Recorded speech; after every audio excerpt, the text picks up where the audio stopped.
de cierto os digo, que si el grano de trigo no cae en la tierra y muere, queda solo. Pero si muere, lleva mucho fruto. Veníamos diciendo, en la naturaleza humana, con la mente divina, con la naturaleza divina, hay esperanza para que nos podamos desarrollar y crecer. Por eso es importante tomar cuidado de lo que dijo Jesús, que el evangelio del reino sería extendido hasta los confines de la tierra, y nosotros somos los encargados de llevar esto. Tenemos esa noble misión, pero no vamos a extender el reino de Dios haciendo religión. Sería lo mismo de lo mismo. Más de 1700 años, religión pura, Dios reservando su remanente de una u otra forma.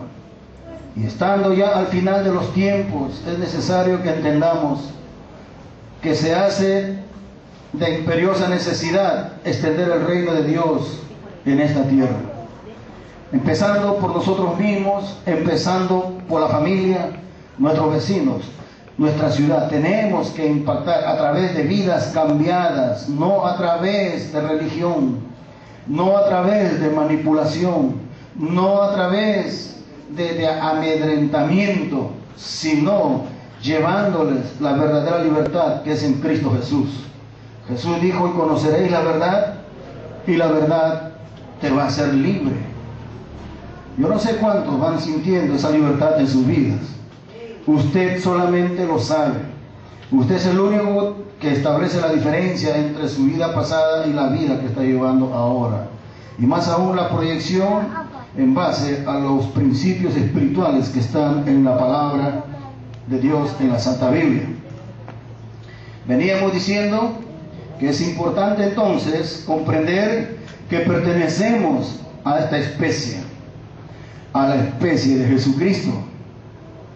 Jesucristo se multiplica según su género, según su especie, porque todo aquel que está en Cristo, ¿qué cosa dice? Nueva criatura es. ¿Cuántas nuevas criaturas hay aquí? ¿Cuánta nueva creación hay aquí? Estamos en este cuerpo terrenal. Estamos con la naturaleza humana en nuestros miembros, pero en nuestro ser interior predominantemente está la naturaleza divina.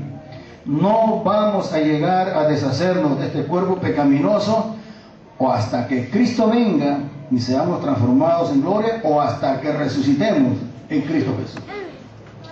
Mientras nos dure el aliento de vida en esta tierra, seguiremos llevando el pecado en nuestros miembros.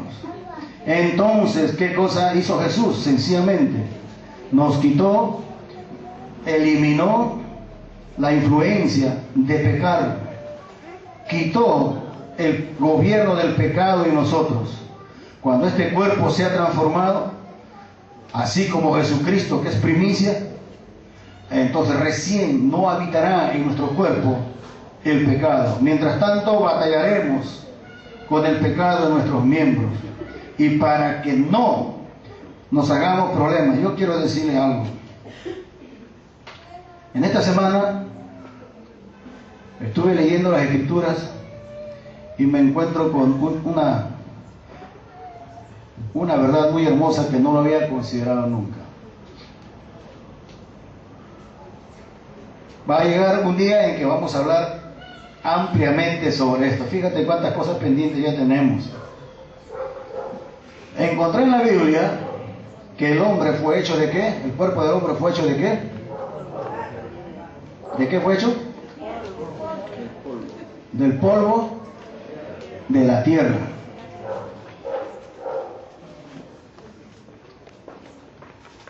¿Quién tentó al hombre?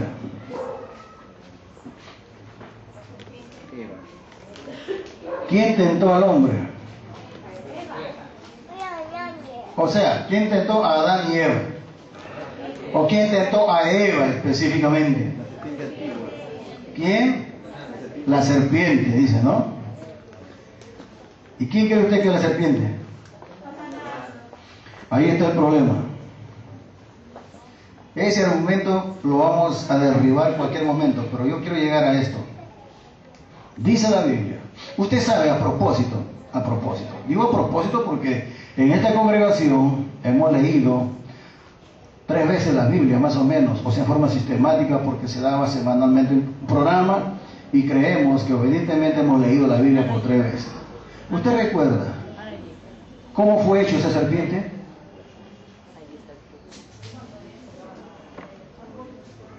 ¿Cómo fue hecho esa serpiente? ¿O de qué material estaba hecho la serpiente? Es un animal, está bien, es un animal. Si es serpiente es un animal, pero ¿de qué estuvo hecho la serpiente? Y presten atención a lo que están lejos. ¿De qué? ¿De carne? ¿Carne? ¿Cómo fue que la serpiente llegó a la tierra? La serpiente era astuta más que todos los animales del campo que Jehová Dios había hecho. Fíjate, te quiero decir algo. No es el diablo. Somos nosotros mismos. Somos nosotros mismos los que podemos activar ese pecado que hemos heredado desde Adán, que está en nuestros miembros. ¿Está comprendiendo? Somos nosotros mismos. Si usted ha leído la Biblia, la recomendación de Dios se centra en que tengamos que hacer morir en nosotros. Jesús dijo, ¿de dónde salen los malos deseos? ¿De dónde dijo? ¿Qué cosa sale del corazón del hombre? ¿Qué más? ¿Qué más sale del corazón del hombre? Fornicación, adulterio, pleito, todo. ¿Dónde están esas cosas? ¿En dónde están? Por lo tanto, ¿por qué tengo que hacer referencia a esto en esta tarde? Porque es muy sencillo. Si vamos a vivir en el reino de Dios, tenemos que hacerlo con la mente de Cristo, tomando gobierno y control sobre toda cosa impura que está en los miembros de nuestros cuerpos. No te asustes, porque están en los miembros de nuestros cuerpos. Ya no tienen poder, no tienen gobierno sobre nosotros, a menos que nosotros mismos querramos. ¿Comprendió o no? Entonces, como debemos estrenar nuestra mente espiritual, y como estoy consciente que les he dejado un poco turulecos, pero el compromiso está que vamos a hablar sobre eso algunas semanas más adelante. Hemos venido hablando que en la cruz del Calvario quedó extinguida la raza pecaminosa, no la especie del Señor, porque es allí en donde empieza a surgir esa nueva generación, esa nueva especie. ¿Cuál es?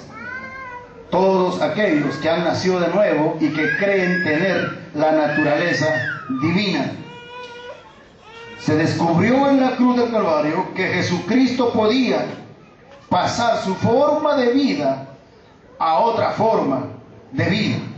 Incluso podía pasar su vida divina a una vida de forma inferior.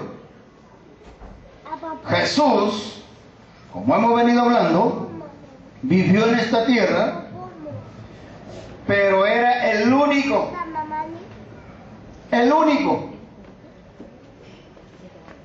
que vivió la vida que Dios había diseñado para el hombre. Fue por voluntad propia despreciado por Eva y Adán. Pero en Cristo Jesús, todo aquel que cree en Él, volvemos a recuperar esa imagen del Dios invisible. Por eso es que el apóstol Pedro, en su segunda epístola, capítulo 1, versículo 4, dice así: por medio de las cuales nos ha dado preciosas y grandísimas promesas, para que por ellas llegaseis a ser, ¿qué cosa? participantes ¿de qué? De la naturaleza divina, habiendo huido de la corrupción que hay en el mundo a causa de la concupiscencia. ¿De qué hemos sido participantes o somos participantes nosotros? ¿Cuántos creen tener la naturaleza divina dentro de su ser? Y me veo precisado a seguir reiterando esto, que si no creemos en esto, si no nos hacemos fuertemente de esta verdad, nuestra vida fuera de este lugar será un desastre. ¿Sabe por qué? Porque si no vivimos expresando la naturaleza divina, no podemos decir todo lo puedo en Cristo que me fortalece. Si vivimos sin entender estas cosas, no podemos ser dichosos, no podemos ser felices, no podemos ser bienaventurados. Y cuando Jesús resucita, no solamente podía darnos esta vida divina en pequeñas cantidades, sino que estaba en la capacidad de darnos esa vida que Él vivió en la tierra en abundancia. Juan 10:10 lo dice: el ladrón no viene sino para hurtar y matar y destruir. ¿Qué dijo Jesús? Yo he venido ¿para qué? Para que tengan vida y para que la tengan en abundancia. ¿A qué vida se refería? Hay mucho que decimos alegremente, seguramente por desconocimiento. No, yo tengo la vida de Cristo, yo tengo... ¿Por qué? Porque Jesús dijo que Él ha venido a darme vida y vida en abundancia. Sí, pero vivimos quejándonos, vivimos lamentándonos, vivimos desconsolados, vivimos sin deseo de salir adelante. Las enfermedades nos doblan al extremo de estar ahí tirados. Cuando, si de verdad creemos que Él nos ha dado la vida y vida en abundancia, por más fuerte que sea la enfermedad, el gozo no se va a perder de nuestros corazones. ¿Está comprendiendo o no está comprendiendo? Porque si vivimos con la mente humana, vivimos almáticamente, podemos decir yo tengo vida y vida en abundancia, pero el desconsuelo embarga todo nuestro ser. Jesús vino para darnos vida, y no solamente una vida, sino una vida sin medida, vida en abundancia. Yo voy a dar algunas citas bíblicas que lo vamos a leer rápidamente, pero que son muy fundamentales en el entender de que tenemos vida y vida en abundancia. ¿Cuántos tienen la vida de Cristo? ¿Puedes decirle al que está a tu lado, tenemos la vida de Cristo? Dilo con convicción. Con el corazón se cree, con la boca se confiesa. Tomen nota. Yo sé que aquí en esta iglesia todos traen su lapicero y su cuaderno, entonces cojan papel y lapicero. Juan 6, versículos 47, 51, 53 al 54, 57 al 58 y el 63. Voy a volver a repetir.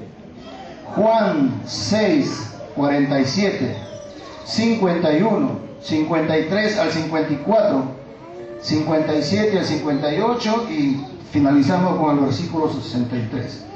Yo voy a leerlo seguido, usted lo va a ir leyendo en la pantalla en la medida que el hermano encargado va poniendo, y vamos tomando conciencia de lo que dice la Escritura, especialmente lo que dijo Jesús. Son palabras que habló nuestro Señor y Salvador Jesucristo.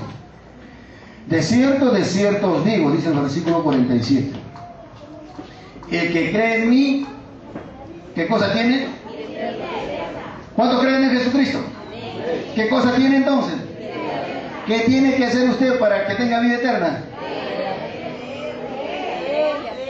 Creer. Y cuando habla de la vida eterna, no habla de la vida que uno va a resucitar, aunque sea para sufrir. No, la vida eterna está hablando de la vida de Dios, de esa vida en abundancia. El que cree en Jesús, ¿qué cosa tiene? Vida eterna. Versículo 51 dice: yo soy el pan vivo. ¿Qué cosa? que descendió del cielo. ¿Qué cosa es Él, dice? ¿Qué cosa es Él? El pan vivo. Mueva su mente a la Santa Cena. La Santa Cena entre comillas, porque no es Santa Cena en la palabra. ¿Qué cosa se come ahí? El pan. ¿Y quién es el pan vivo? ¿Te das cuenta? Pero vamos a seguir más adelante. No tiene nada que ver con el asunto.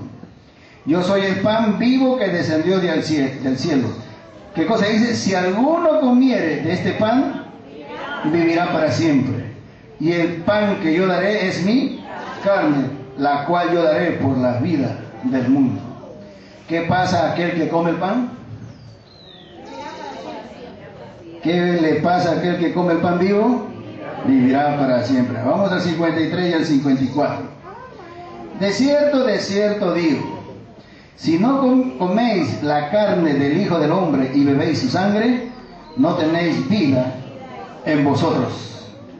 El que come mi carne y bebe mi sangre, tiene vida eterna, y yo le resucitaré en el día postrero. No está hablando de que tú vas a ir a morder la carne y beber la sangre como Drácula. No. El maestro está hablando en una forma figurada, que es materia también de otra explicación, que tiene que ver mucho con lo llamado Santa Cena. Versículo 57.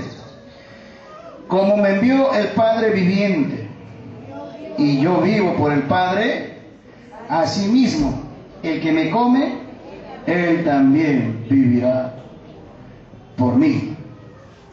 El versículo 58. Este es el pan que descendió del cielo, no como vuestros padres comieron el maná y murieron. El que come de este pan, ¿qué cosa dice? Vivirá eternamente. Vamos al versículo 63, como final. El Espíritu, ¿qué cosa? Da vida. La carne para nada aprovecha. Las palabras que yo os he hablado son, ¿qué cosa? Las palabras que yo he hablado, ¿qué cosas son? ¿Son espíritu? ¿Quién es vida? Cristo, el pan vivo. Y el que come a ese pan vivo, el que come la carne y bebe la sangre, ¿a quién está comiendo? Cristo. Y según este pasaje, las palabras que yo os he hablado son espíritu y son vida. ¿Tiene relación con lo primero? ¿Qué quiere decir? Que si nosotros nos alimentamos de la palabra, que es espíritu y es vida, viviremos eternamente. Por eso es fundamental conocer las Escrituras. Jesús le dijo a los fariseos, ustedes leen las Escrituras porque parece que ahí encuentran la vida eterna y dan testimonio de mí, pero el problema en ustedes es que no hacen lo que yo les digo. El asunto no está en leerlo e informarse de la palabra. Para eso mejor cerramos esto. No venimos a informarnos, venimos con hambre de cambiar nuestra situación, cambiar nuestro estatus de vida, el modo de vida, y ser verdaderos hijos de Dios, que reflejemos la gloria de Dios aquí en Chimbote, y de paso irnos por todo el mundo. Cuando comemos, queridos hermanos, de Él, venimos a ser participantes de su naturaleza divina. Segunda de Pedro 1:4 lo dijo, la cual es la vida eterna. A través de la obra del Espíritu Santo, nosotros recibimos su vida y participamos de sus promesas. Juan 6:63. ¿Qué dice Juan 6:63? Lo tenemos ahí. Al oírlas, muchos, no, el 63, por favor. El Espíritu es el que da vida. La carne para nada aprovecha. Las palabras que yo os he hablado, ¿qué cosas son? Son espíritu y son vida. Cuando usted y yo participamos de esta relación con Cristo a través de su palabra, participamos cotidianamente de Cristo a través de su palabra, estamos seguros de ser resucitados en aquel día, no muy lejano, a vida eterna. Y no solamente eso, mis queridos hermanos, sino también lo que dice el Espíritu de Dios a través del apóstol en 1 Corintios 6, 17. Mira lo que dice: pero el que se une al Señor, ¿qué cosa es? Un espíritu es con Él. ¿Qué pasa con el que se une al Señor? ¿Qué pasa con el que se une al Señor? Un espíritu es con Él. Y ponga atención a esto. Jesús dijo: la palabra que yo he hablado son ¿qué cosa? Espíritu, son vida. Fíjate. Nosotros queremos vivir con la mente que tenía Cristo. ¿Qué debemos hacer? ¿Qué debemos hacer? Conocer las Escrituras, saber el pensamiento de Dios, conocer la palabra de Dios. Por eso aquí insistimos, hermano, padre de familia, estudie la Biblia con sus hijos. Es la mejor garantía para que sus hijos puedan disfrutar de una relación con Jesús. Y mira lo que dice el Espíritu hablando a través del apóstol: el que se une al Señor, un espíritu es con Él. Si la palabra son espíritu y son vida, y la palabra está dentro de mí, porque lo estudio, lo medito y pongo en práctica, ¿qué está pasando conmigo? Me estoy haciendo uno con el Señor. ¿Lo está comprendiendo o no está comprendiendo? Cuando yo pongo en práctica la palabra, estoy demostrándome que ya soy uno con el Señor. Y es la única forma. ¿Cómo vamos a ir exterminando la naturaleza pecaminosa en nosotros? Es la única forma. ¿Cómo vamos a ir tragando, ¿sí?, a la mortalidad, a lo que origina muerte en nosotros? Dice, perdón, a lo corruptible. Dice que lo corruptible, lo incorruptible absorberá a lo corruptible. La única forma de hacerlo realidad es estudiando la palabra y poniéndolo en práctica. No hay otra forma. Yo escuchaba una oración cuando me iba a la radio: Señor, cambia mi vida. Señor, lléname de tu espíritu. Y toda la vida hemos orado así: Señor, cambia mi vida, cambia mi manera de pensar. Y no leía la Biblia, no la estudiaba a conciencia, no la ponía en práctica. Cuando venía a las reuniones, venía a conversar y no venía a escuchar para poner en práctica, o venía a dormir. Bueno, el dormir no hay ningún problema porque seguramente venía cansado. Porque hay personas que en su casa no le dejan la siesta, entonces dice: ay, domingo voy a hacer la siesta ya. Y aquí tiene la libertad de hacerlo, no hay ningún problema, no se sienta mal. Pero hermana y hermano, ¿cómo me hago un espíritu con el Señor? Cuando pongo en práctica la palabra, cuando la palabra habita abundantemente en mi corazón y en cualquier circunstancia de la vida, yo saco y pongo en práctica.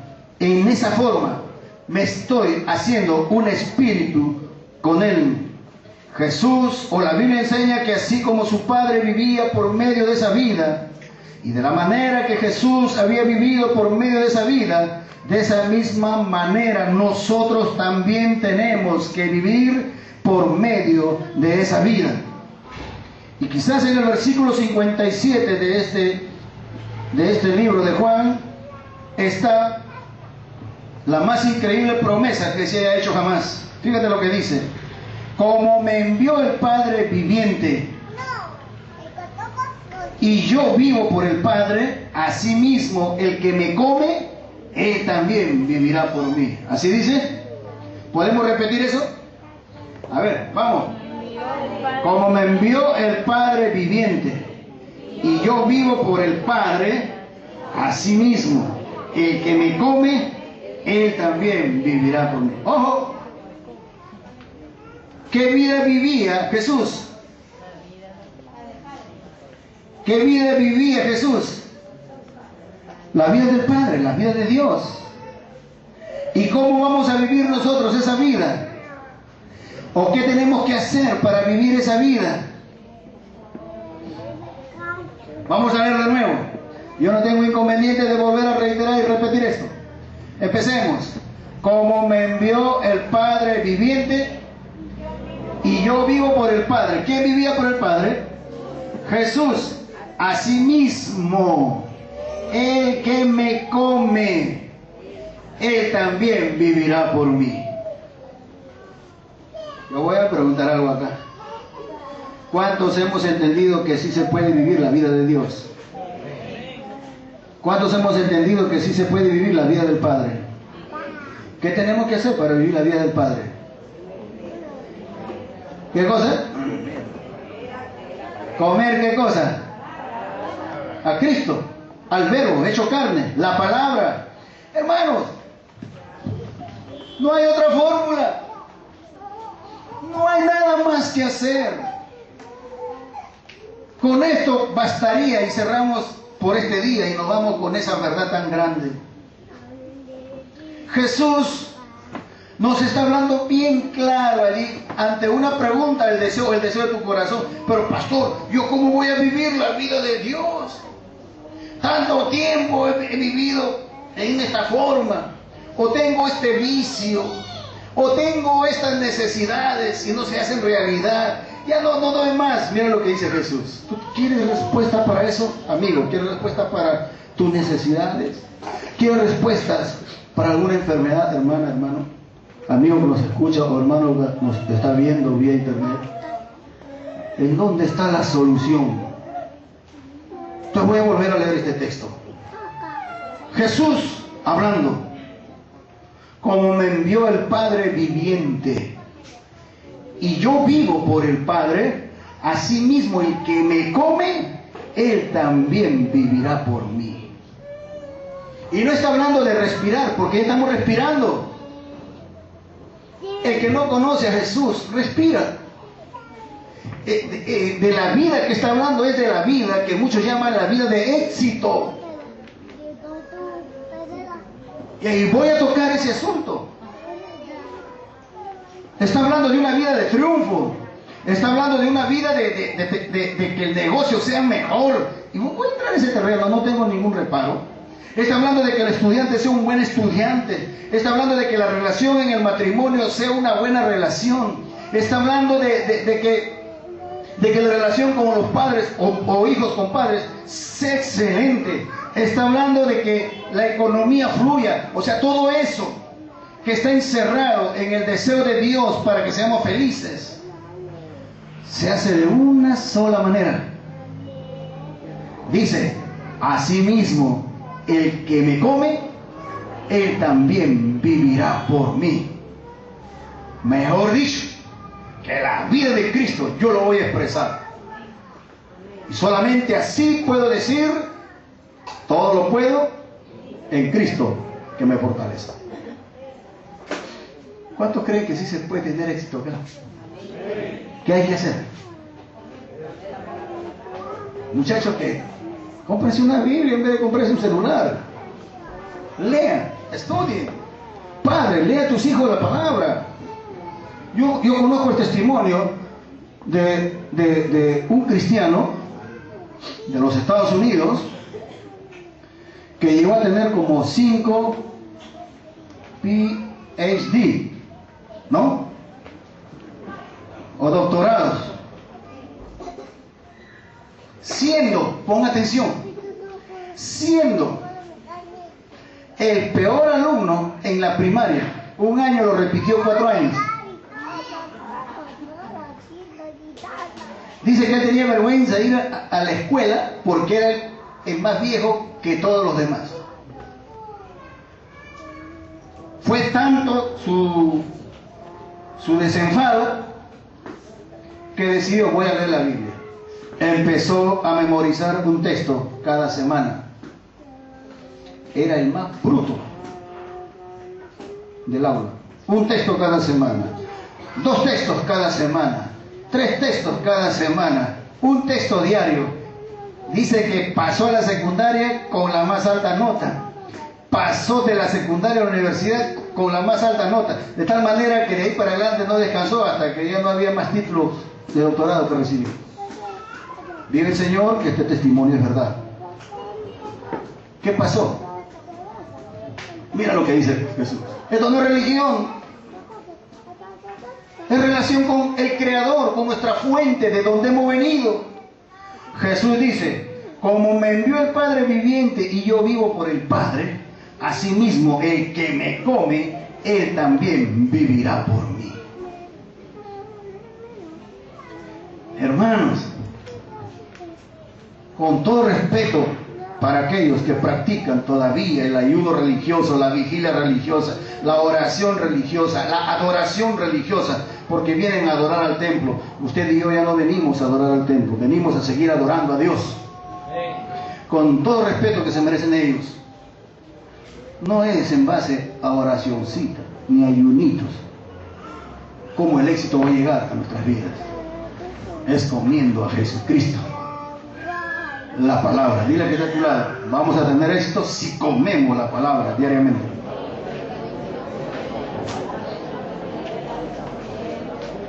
Te voy a leer la traducción de Dios habla hoy y dice así: el Padre que me ha enviado tiene vida y yo vivo por él. De la misma manera, el que se alimenta de mí vivirá por mí. ¿Cuántos creen en estas condiciones de vida divina? La misma vida que se hará más reluciente a medida que sigamos renovando nuestra manera de pensar. Ya debemos ir avanzando en nuestra manera de pensar, en el renovar nuestra manera de pensar. Si usted y yo creemos que tenemos la mente de Cristo, tenemos todas las facultades que Él tiene. ¿Cuántos creen que tenemos la mente de Cristo? ¿De verdad lo cree? Entonces tenemos todas las facultades que Él tiene, hermano. Sin restricción. Vida y vida en abundancia. Si tenemos esa mente, podemos conocer lo que Él conoce. Nuestra mente tiene que entrar al entendimiento y nuestros ojos tienen que entrar al campo de la visión espiritual de Dios, amados hermanos y amadas hermanas. Es la única forma. ¿Cómo vamos a salir adelante? Qué pena que yo no puedo hacer nada por usted. Pero si usted está comprendiendo, yo estoy convencido, aunque no sienta nada dentro de mí, que el Espíritu de Dios te está moviendo, te está inquietando. Y el objetivo de Dios es eso, que todos nos inquietemos a través de esta enseñanza a poder estudiar la palabra y poner en práctica lo que la palabra dice. En donde debe estar nuestra mente y nuestro ojo es un lugar en donde Pablo lo describe en Efesios 1, 17 y 18. Efesios 1, 17 y 18. Fíjate tú. ¿En qué debo pensar? ¿En qué debo estar concentrado? Aquí tiene la respuesta. Pablo ora al Padre de toda gloria que le dé mente a los santos de Éfeso. ¿Qué cosa le dice? Para que el Dios de nuestro Señor Jesucristo, el Padre de gloria, os dé, ¿qué cosa?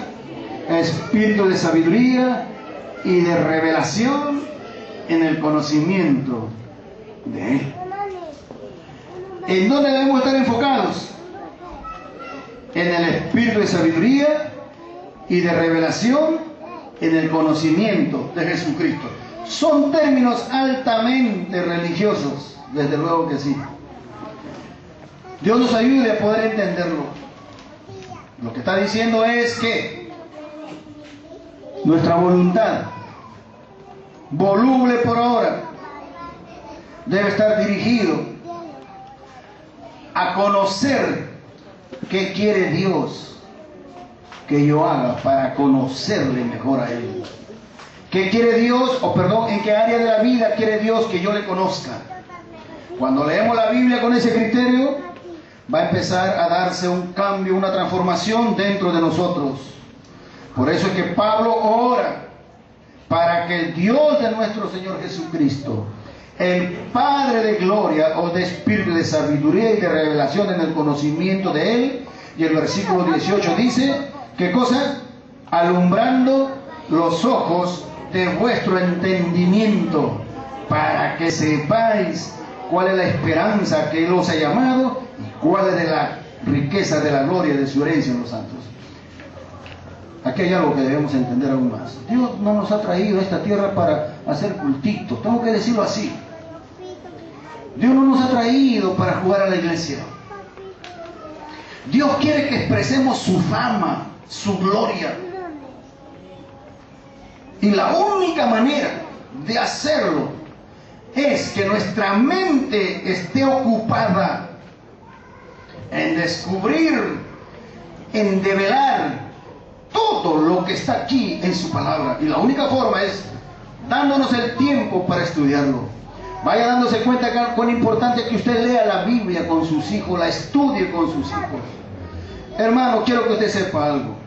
Yo tengo en el disco duro de mi computadora cientos de lecciones, o manuales mejor, que contienen lecciones para distribuir. Hemos estado distribuyendo, ¿es cierto o no es cierto? Y casi nadie le ha dado importancia, la verdad. No lo hago, he decidido no darle, porque eso es mal acostumbrado. Dios me hizo entender que mejor mueva la conciencia a través de la palabra para que usted haga nacer ese hambre, para que usted estudie la Biblia con sus hijos. Es la única forma. Es la única forma, es la solución, hermano y hermana. Porque es la única forma en donde nosotros vamos a descubrir, ¿qué cosa vamos a descubrir? La esperanza a que Él nos ha llamado. ¿Qué más vamos a descubrir? Las riquezas de la gloria de su herencia para mí. Eso no se descubre con ayuno, con oración o vigilia. Se descubre estudiando la palabra y poniéndola en práctica. Quiero que sepan, una vez más, no estoy en contra de la oración. Nuestra vida debe ser una vida de oración. Por eso el Espíritu nos insta a que oremos sin cesar. Y orar sin cesar es sin cesar, sin dar tregua. Es estar consciente de nuestra relación con Dios. Es mantener esa comunión, esa intimidad con Dios las 24 horas del día. Aunque muchos esperan tener intimidad con Dios en ciertas horas determinadas, su manera de pensar yo lo respeto. Pero la única forma de mantener una vida de oración es estar consciente las 24 horas de nuestra relación con Dios. Y la única forma para mantenerme consciente espiritualmente de mi relación con Dios es dándole importancia a la palabra, comiendo al verbo hecho carne. La sangre la hemos bebido porque hemos aceptado que la sangre de Jesucristo nos ha limpiado de todo pecado. Y ya no hay ningún pecado que se nos impute. Pues ahora empecemos a comer la carne. ¿Amén? ¿Cuándo están dispuestos a hacerlo? Bueno, la decisión es de ustedes. Si usted desea tener éxito a la manera de Dios, hágalo. Puede tener éxito de otra forma también, no le recomiendo. Le recomiendo edificar sobre la roca, que eso dura. No hay crisis contra aquello. Como ustedes podrán notar, en lo que escribe el apóstol Pablo, su mente y su ojo deben estar puestos en el conocimiento de Dios. Y cuán importante es darle importancia al conocimiento de Dios. ¿Por qué? ¿Por qué tengo que decirte esto? Usted que es padre de familia, usted que es madre de familia, no hay excusa. Así sea una madre soltera, y lo digo con mucho respeto y mucho cariño, así sea una madre abandonada, o así sea una madre que está manteniendo solo los hijos, sea por divorcio, por lo que fuere la causa. No hay excusa. ¿Sabe por qué? Porque la Biblia enseña cuán desastroso para un hogar es el dejar de lado el conocimiento de Dios. ¿Verdad? Y vamos a ir a meternos un poquito al Antiguo Testamento, que fue escrito para nuestra enseñanza. En 1 Samuel 2:12, la Biblia nos relata la situación muy desastrosa que pasó un sacerdote llamado Elcana por la situación moral y espiritual de sus hijos.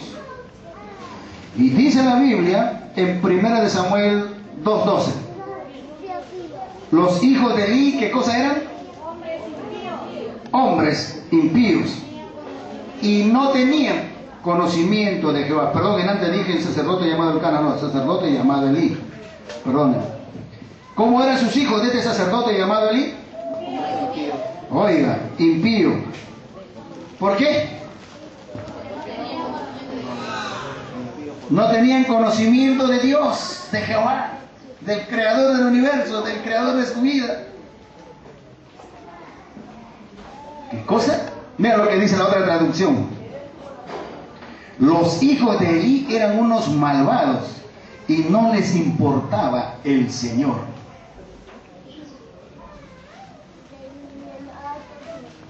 Estos muchachos causaron tanto dolor a su padre porque el padre no les había enseñado quién y cómo era Dios. Y él mismo, en carne propia, sufrió las consecuencias de esto. Te quiero decir algo. Esto ha sucedido seguramente 3.500 años para atrás. Pero hoy mismo, en nuestros tiempos, busque usted el hogar de alguien que anda una Biblia, o que predica, o que enseña religiosamente. Busque un hogar para no pecar. El 99.9% sus hijos no sirven al Señor. Y la situación de ellos es muy dura, muy triste. Job, cuando estaba pasando sus momentos de prueba, en el capítulo 21, los versículos 14 y 15, dijo de los impíos: dicen pues a Dios, mira, apártate de nosotros. ¿Por qué? Acompáñeme. Porque no queremos el conocimiento de tus caminos. ¿Quién es el Todopoderoso para que le sirvamos? ¿Y de qué nos aprovechará que oremos a Él? Fíjate. ¿No has escuchado esto alguna vez? No hay que ir muy lejos. Padres, quizás con la buena intención, y hablo de padres religiosos, con la buena intención de hacer conocer a los hijos de Dios, escuchan por respuesta: no, ¿para qué? ¿Quién es Dios? Lo mismo. ¿Para qué? ¿Para ser como fulano, como sutano? No. Fíjate lo que dice, y está contextualizado a nuestra época, esta realidad. Dicen pues a Dios: apártate de nosotros, porque no queremos el conocimiento de tus caminos. ¿Quién es el Todopoderoso para que le sirvamos? ¿Y de qué nos aprovechará que oremos a Él? Hermanas y hermanos, quizás usted y yo no lo hablemos así, quizás, pero con nuestra acción de no traer a nuestros hijos y estudiar la palabra y darle el conocimiento de Dios, le estamos diciendo esto mismo. Más importancia damos a nuestros quehaceres terrenales, que están buenos, ¿Y qué del conocimiento de Dios? Cuando dice Jesús que eso es lo que nos va a dar vida y vida en abundancia. A ver, hay muchos que sufren para salir adelante. Hay muchos que salen adelante en cualquier actividad de la tierra haciendo cosas incorrectas. Usted no se ha dado cuenta, por ejemplo, aquí en mismo Chimbote, hay gente que tiene un negocito años y está lo mismo. Y hay gente que abre un negocio, un comercio, 2 años ya están por las nubes y usted dice, ¡guau! Y ya rápidamente sabe dónde va, ¿no? Posiblemente. Pero sabe una cosa, si usted quiere experimentar que Dios es verdad y que su palabra es verdad, dedíquese a dar importancia al conocimiento de Dios y verá lo que va a pasar. Saldrá de la situación en que se encuentra, saldrá de esa situación anímica en que se encuentra, porque comer del verbo hecho carne trae vida y vida en abundancia. Hemos visto cómo los hijos de un sacerdote ignoraron del conocimiento de Dios, y vemos cómo Job describe a los impíos. Pero sabes una cosa, el mismo pueblo de Dios, el pueblo escogido llamado Israel, decidió dejar de lado el conocimiento de Dios. Por eso es que hasta ahora sufren. Si usted ha leído, usted conoce la historia del pueblo de Israel, ese gran holocausto con Hitler y muchos otros eventos que de verdad da pena. Dios me ha motivado a ir buscando en la historia lo que le pasó al pueblo de Israel en la historia contemporánea, y han sufrido terriblemente los judíos.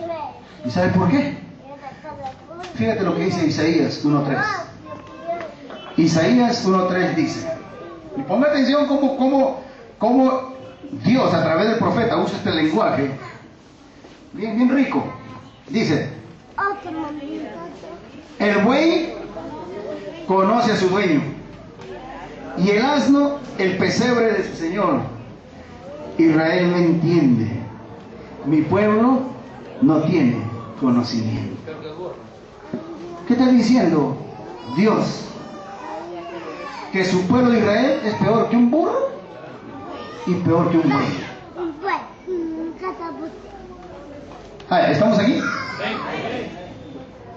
¿Se va dando cuenta cuán importante para Dios es el conocimiento de Él? De tal manera que a través del profeta lo compara y dice, el buey conoce a su dueño y el asno el pesebre de su señor. Israel no entiende, mi pueblo no tiene conocimiento. ¿Sabes qué pasa con el Hijo de Dios, nacido de nuevo, que no estudia las Escrituras? No, está peor. O sea, estamos perdidos, viviendo en la oscuridad, y así nos quejamos. Queremos salir adelante, pero no le damos importancia al conocimiento de Dios, hermanos. Y Dios motivando, incitando a que el pueblo le conozca más. Fíjate lo que dice Juan 17.3. Juan 17.3 dice, y esta es la vida eterna. ¿Qué cosa? Léalo fuerte.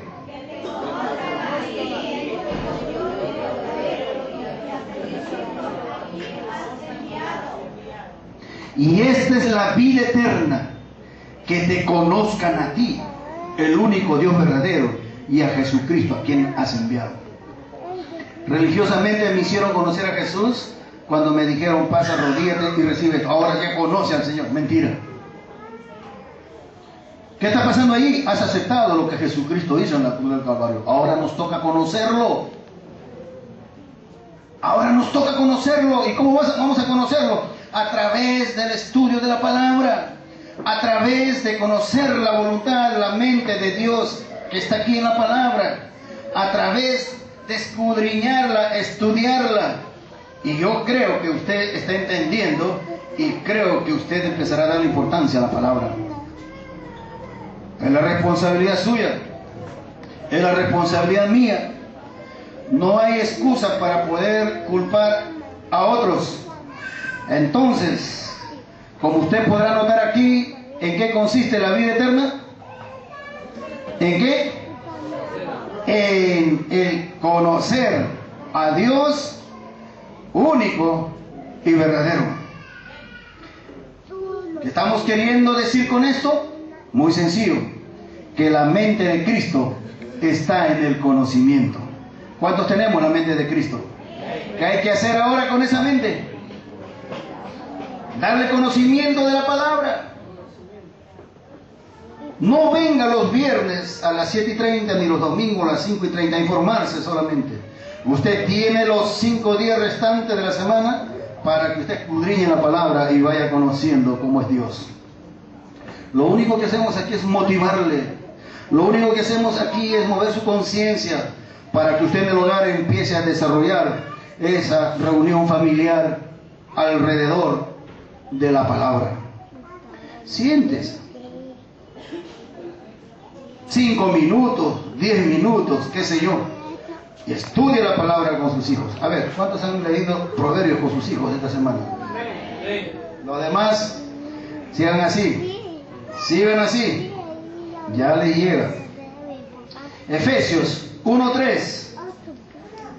El apóstol Pablo habla y dice que Dios, el Padre, ¿qué cosa dice? De nuestro Señor Jesucristo, ¿qué cosa? Nos bendijo con toda bendición espiritual. ¿En dónde? En los lugares celestiales en Cristo Jesús. ¿En dónde nos bendijo? Los lugares celestiales. ¿En dónde está? En Cristo. En el conocimiento de Cristo. En la manera de pensar diferente a la humana, a la que hemos heredado. Los lugares celestiales no son lugares geográficos. Los lugares celestiales son espirituales. Porque fíjate que Pablo está hablando de bendición. ¿De qué tipo? Espiritual y no material. Por lo tanto, el que está en Cristo está en los lugares celestiales. ¿Y cómo está? Está bendecido con toda bendición espiritual. No se trata de decir estoy bendecido, somos bendecidos. No, hay que estar en Cristo. Y estar en Cristo es comerle a Él para ser uno con Él. Doctor, antiguamente cuando escuchábamos en lugares celestiales, rápido nuestra mente pensaba en otras galaxias, en otros planetas, ¿no? Sí. Pero ya nosotros hemos visto, hemos descartado en qué consisten los lugares celestiales. El que esté en los lugares celestiales está en Cristo.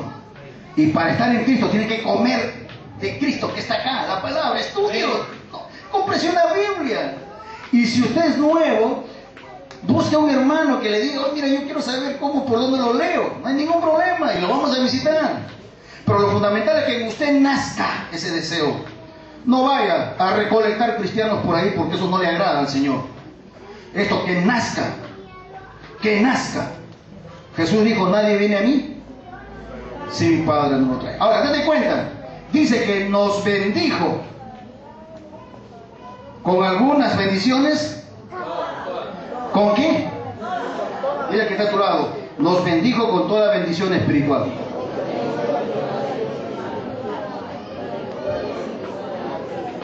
¿Qué quiere decir esto? Pon atención, que si estás bendecido con toda bendición espiritual, escucha, nadie te puede maldecir. ¿Estás comprendiendo o no?